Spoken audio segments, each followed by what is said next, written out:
Love. Some would say it took a backseat when the pandemic forced us apart. As a family-run and proudly Canadian-owned company, Charm Diamond Centers saw the need to bring us together with tales of love and created the Canadian Love Map podcast. Since then, we've shared hundreds of real, uplifting stories that prove love conquers all. So thank you for listening. We couldn't do it without you. And remember, love starts here. Don't you just love a good love story? Love is like that. It's the light that is part of your life. It's unconditional. There's something there for all of us. There's hope that we can get through this and find some joy in our lives. He's always been the one. Self-love is a love story too. Those little sparks of joy are really important. Imagine someone making your biggest dream come true. It's important for people to understand that you're not alone. Well, we love to be part of a Canadian love story. The love story never ends. Well, love is the most important thing.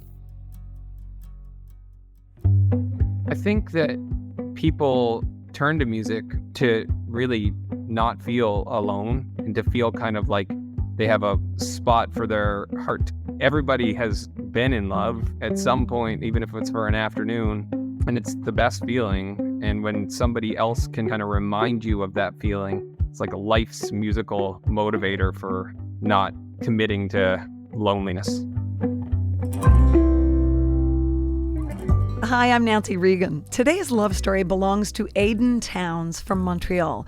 But to be more accurate, it's a vicarious kind of love story that unfolded between his grandparents. It's the stuff of romantic movies, but Adyn, a professional musician, made it into a love song. This is the Canadian Love Map. Adyn Towns, thanks for joining us on the Canadian Love Map. Thanks for having me. I can't wait to talk about a particular song that you wrote, but that's someone else's story. Let's start with yours. Tell me about how you became a musician. Yeah, well, I've been playing music my entire life.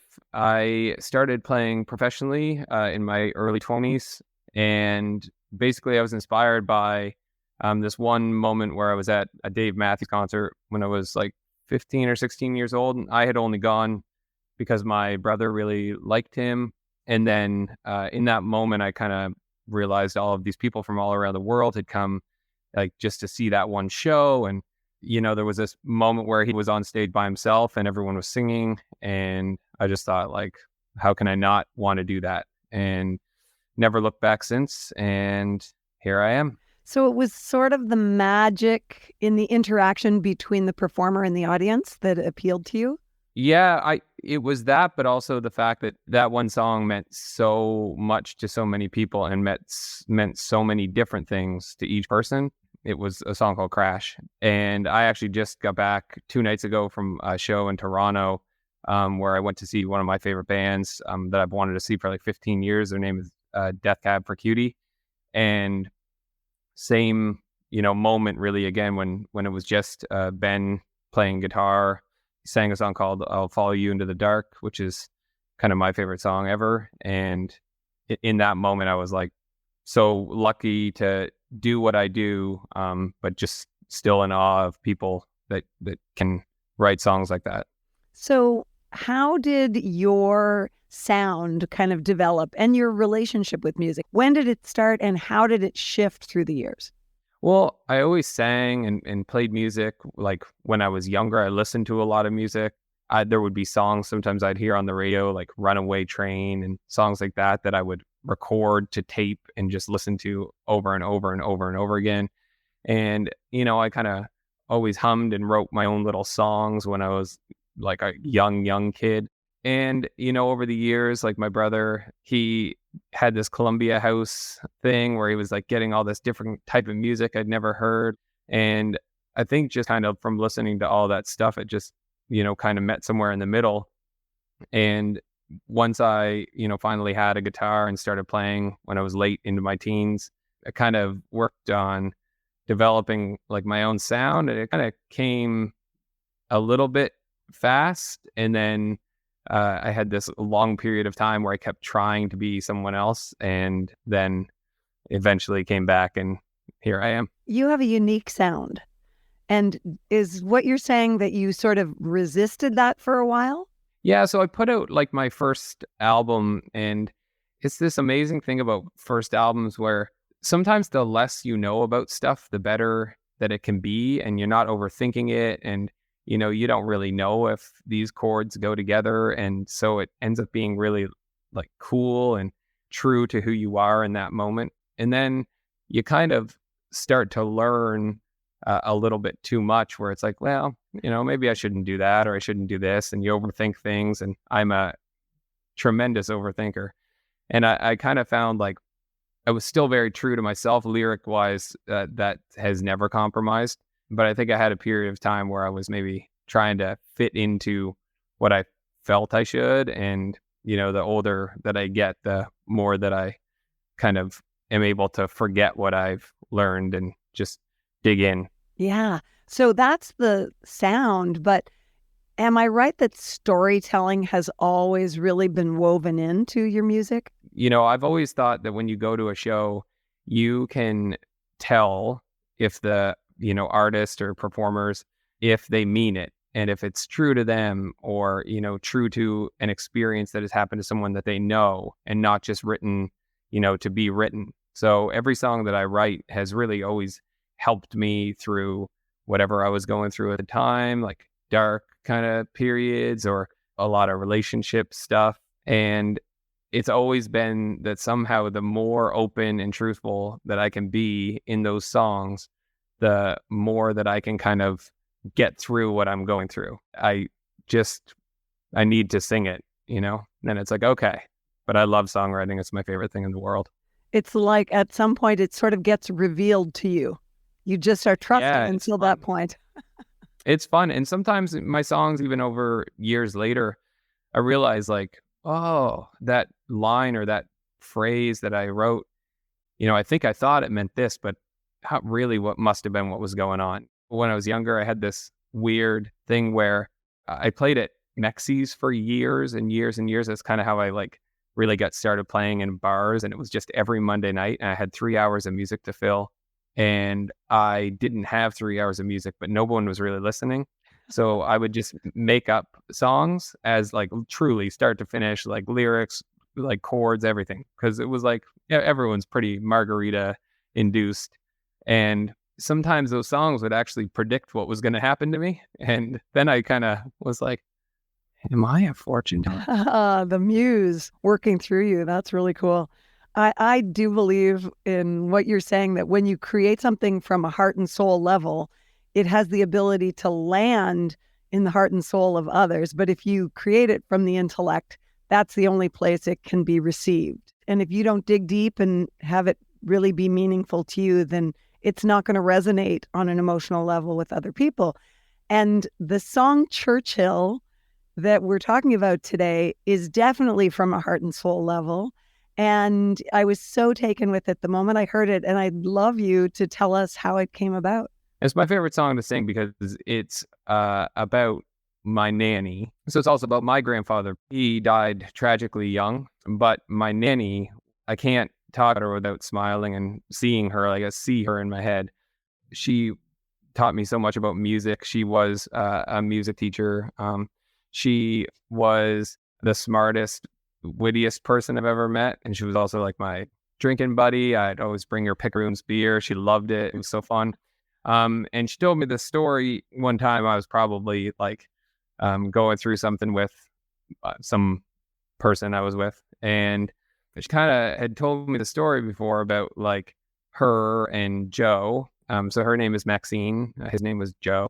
And they had met on this boat when she was going to England to study music. And he was going to professional hockey because he was the coach of the Fredericton Canadians, which at the time was the Montreal Canadiens farm team. So he was an amazing hockey player. He was going over to Britain to play for the Wembley Lions. And they had never met each other. They met on the boat going over there. And she was with someone she was going to be coming back to.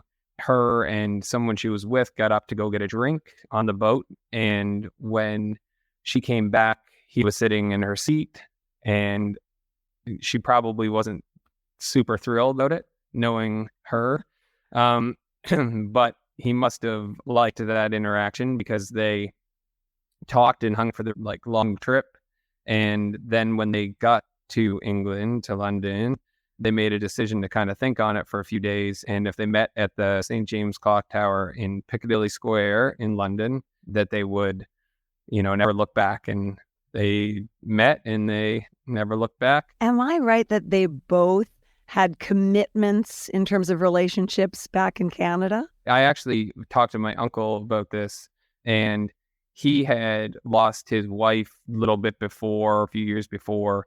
And I think when she told it, she might have romanticized we both had partners. I can't prove that he didn't. I think would need to do some more digging on that. But it has been a part of something that I've said, and I feel like Nanny maybe was playing a joke on me. So how much did she tell you about that day when they met at St. James? I just remember her kind of saying that, you have to always take risks for what you want, and look at what happened, with me doing it. And I think it was like any relationship, it was not without its challenges. And I think that they both just loved each other so much that, from really the moment that they met, there was no way that they couldn't be together until something tore them apart. That's an interesting way to look at it. Can you describe their relationship a little more? Yeah, I would have loved to have met him, because when I see photos of him, he was so athletic and so handsome. And I feel like everything that my mom and my uncles have told me about him is that he was just the most ambitious, funniest guy. And they definitely like to have, some drinks together, I'm sure. And I think that they had a lot of fun together. I think that they kept each other young, probably a bit tumultuous, but well worth it. Kind of you get through it because the good is better than anything ever. We couldn't share the great stories that we do here on the Canadian Love Map podcast without the amazing support of Charm Diamond Centers. They are Canada's largest family-owned jeweler, and they're proud to be putting love on the map. The folks at Charm Diamond Centers are thrilled to be a part of your love story. So visit charmdiamondcenters.com or one of your local stores. Love starts here. So how did the song Churchill start to form in your head? How was it born? I did start writing without knowing what it was going to be about. And it just kind of evolved over time for me, where I started painting a picture of their meeting and what that must have felt like, and painting this picture of the meeting at this church. And Nanny passed away when I was actually in London. I was playing shows, and I went to this clock tower, and I remember thinking I'm going to write her a song. Every time that I get to play it, I think of her, think of what it must have felt like when he was sitting in her seat. When I see it on the set list, coming up, I get excited because I get to see Nanny again. Oh, that's beautiful. I think we can't do anything but have you sing it right now. Oh, that'd be great. Yeah, for sure.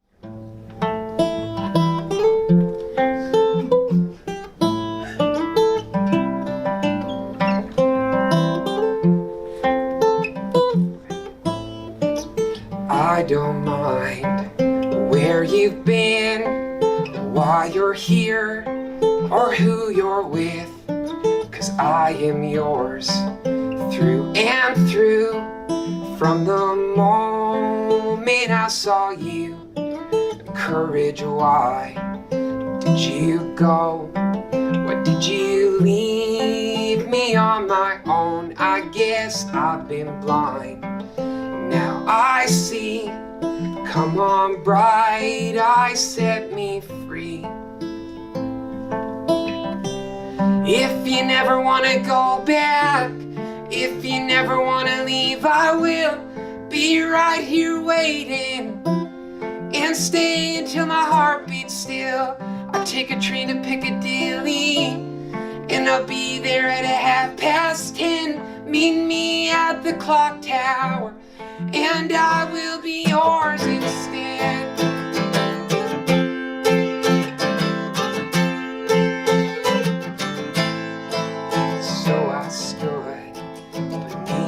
arch, thinking how time can steal your heart. I don't mind where you've been, why you're here, who you're with.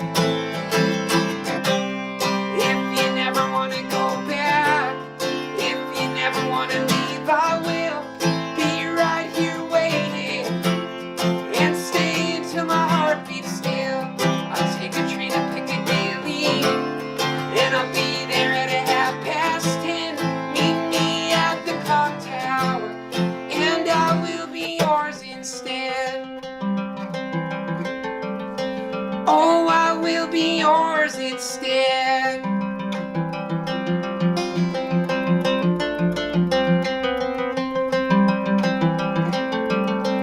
Oh, I will be yours instead.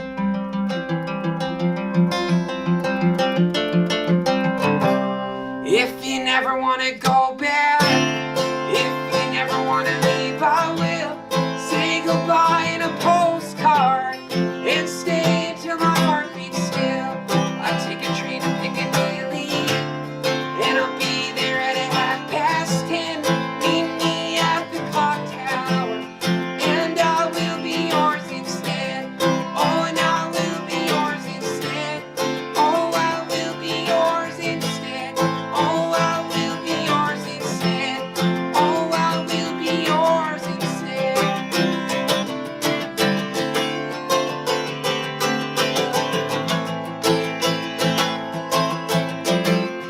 Oh, I will be yours instead.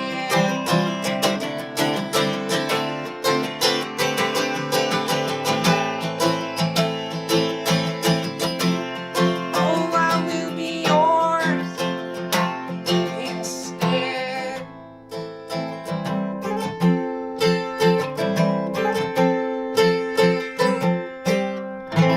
Oh, I love it so much. It speaks to such a deep sense of connection between two people.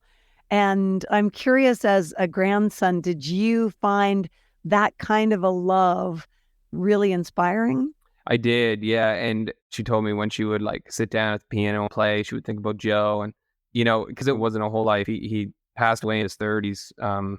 Tragically, also at the height of his career. I think getting through all of that would have been so extremely difficult. And I think that, she probably did turn a lot to music and to the love of the, children she had and that moment and that story and the risk and the payoff. I think about it all the time, outside of when I play music. It's facilitated a lot of the decision-making processes that I've had about relationships and careers and moves and whether to just out of nowhere get 2 dogs without really thinking too hard about it and them being the greatest joys in your life, which you can probably hear tapping around.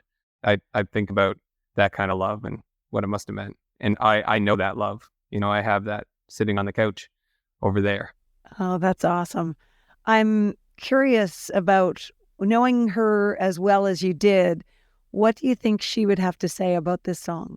Oh, yeah, I think she would love it. I think she would love how much I still think about our Price is Right lunchtime dates and, the excitement of the new Picaroons the year for her. And I mean, everybody likes to be in a song, but she got to be in a song that is a joyous song. And I think in my songwriting, if you're in one of my songs, it's not for the best reason. So she'd think it was a riot. I don't think we can just brush past that Price is Right date thing, though. You have to tell us. Oh, yeah, that was all the time. I lived with Nanny in university for about 3 total semesters in Fredericton, New Brunswick. And every day that I was home at lunch, we would watch Price is Right. Oh, she loved Bob Barker so much. And like we would try to like compete at the games. She wasn't the best loser. So normally I would just kind of like let her win. Well, actually, I shouldn't say let her win because she did win most of the times. Like she was particularly good at that over under game where they have to like get the 5 numbers in the price of a car and you say like, is it over or under that one number? And there's 5. She would have won a car. She always said she would have won a car on it. The next song is about Price is Right. I can see it now. It'd be so good. Oh, and her screaming and calling them idiots, being like, what are you doing? That's ridiculous. So Adyn, I think that, we all want to make some kind of contribution to the world. And it seems like you're really doing that through music. Why do you think love songs in particular are so important to people? I think that people turn to music to really not feel alone and to feel kind of like they have a place, kind of this like spot for their heart to live in, those moments when maybe they're in a crowd of people and they're all experiencing the same thing, or they're home by themselves and kind of need something to remind them of the greatness and goodness in this world. Because especially now with like the amount of terribleness that can happen and that people seem to love to spout, it's nice to hear a proper love song about something good and pure and the most human thing that we have, which is love. And like, I think it is a grounding thing to have those songs, because everybody has been in love, at some point, even if it's for an afternoon. There's been that moment, and it's the best feeling. And when somebody else can kind of remind you of that feeling, and, if you're looking for it, remind you that it exists. It's like a life's musical motivator for not committing to loneliness. Oh my gosh. Well, I love the song, and I'm excited that you have had such success with it. And I'm curious about what your career holds going forward. What would you love to see happen? Obviously COVID for everybody, not just arts industry people, everybody on every level, personal and everything, was difficult. I put out an album during COVID, and it's the album that I'm, the most proud of to this point in my career.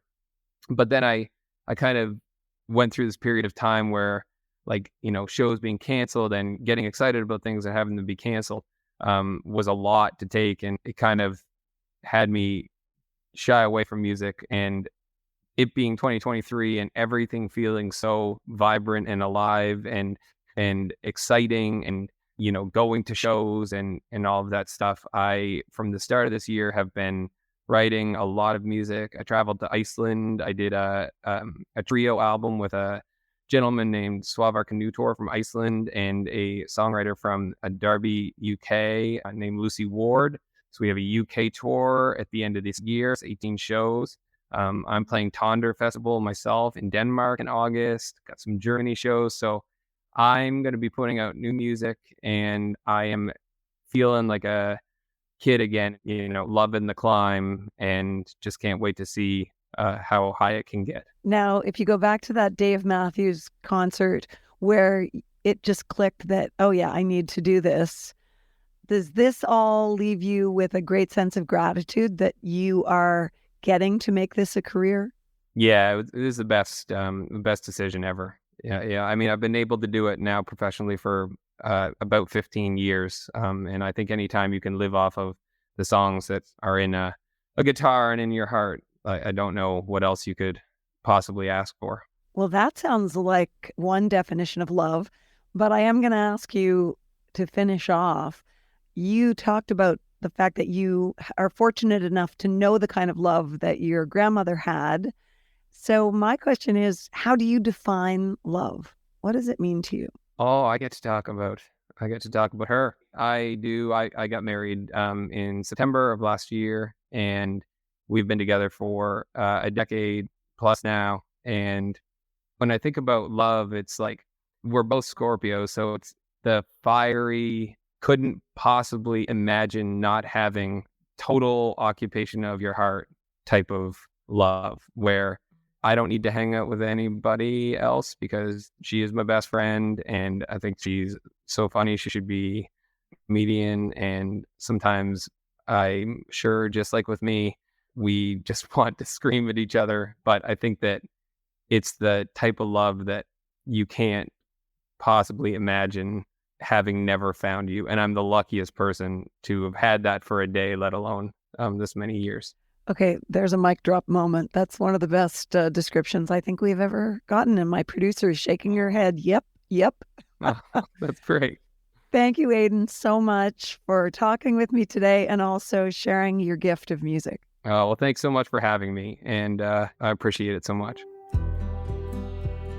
Thanks for listening to the Canadian Love Map. If you love us, please subscribe and share.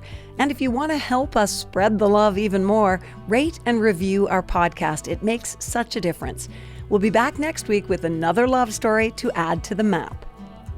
This podcast is presented and made possible by Charm Diamond Centers. It's hosted by me, Nancy Regan, and is produced and distributed by Podstarter.